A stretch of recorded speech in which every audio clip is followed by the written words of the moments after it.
2024-cü ilin yayında biz Laçına unudulmaz bir səyahət etdik. Bu səyahət zamanı Laçının füsunkar təbiətini, gözəlliklərini kəşf etdik.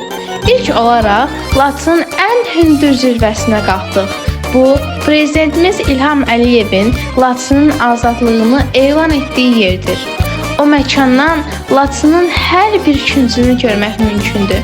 Bu mənzərə insanı heyran qoyur, ürəyini fəth edirdi. Həmin yerdən ətrafa baxdıqca abadlıq işlərinin sürətlə getdiyini müşahidə edirdik. Yeni tikilmiş və təmirdən çıxmış binalar bizə böyük qürur verirdi. Sonra isə Laçının gözəl kəndlərini kəşf etməyə başladıq. Yola çıxaraq Əhmədli kəndinə doğru irəlilədik. Əhmədli kəndinə çatdıqda qarşımıza təbii bulaqlar və çaylar çıxırdı. Ən böyük şəlalənin şırıltısı isə bizi tamamilə heyran etdi. Biraz daha yaxınlaşdıq və gördük ki, həmin şəlalənin yaxınlığında Türkiyənin və Azərbaycanın bayraqları dalğalanır. Bura gələn hər kəs şəlalənin yanında xatirə şəkilləri çəkdirirdi.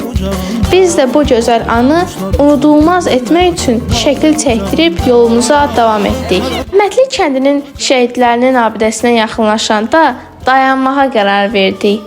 Abidəyə yaxınlaşanda Cabbarov Cavanşirin şəklini gördük. Allah bütün şəhidlərimizə rəhmət eləsin. Yolumuz davam edirdi.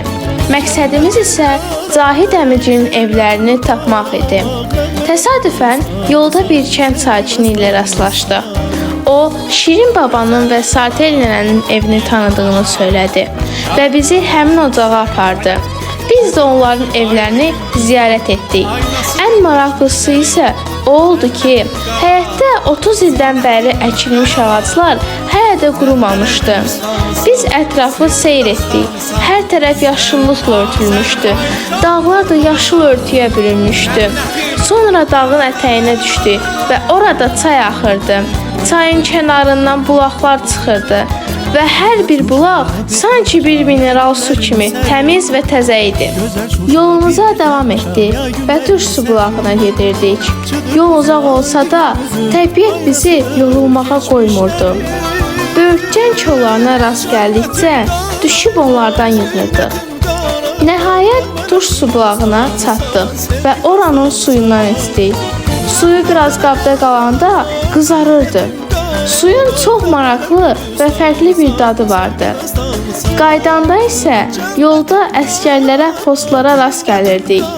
Hər dəfə oradan keçəndə Məryəmlə mən birlikdə əskərləri salamlayır, onlar da bizə əskər salamı verəndə onlara olan sevgim artırdı.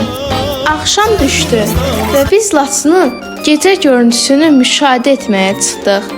Gecə Laçının mənzərəsi başqa bir möhtəşəmliyi ilə seçilirdi.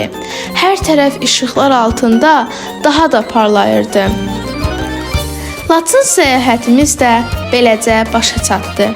Amma xatirələrdə və yaddaşlarda unudulmaz anlar və izlər buraxdı.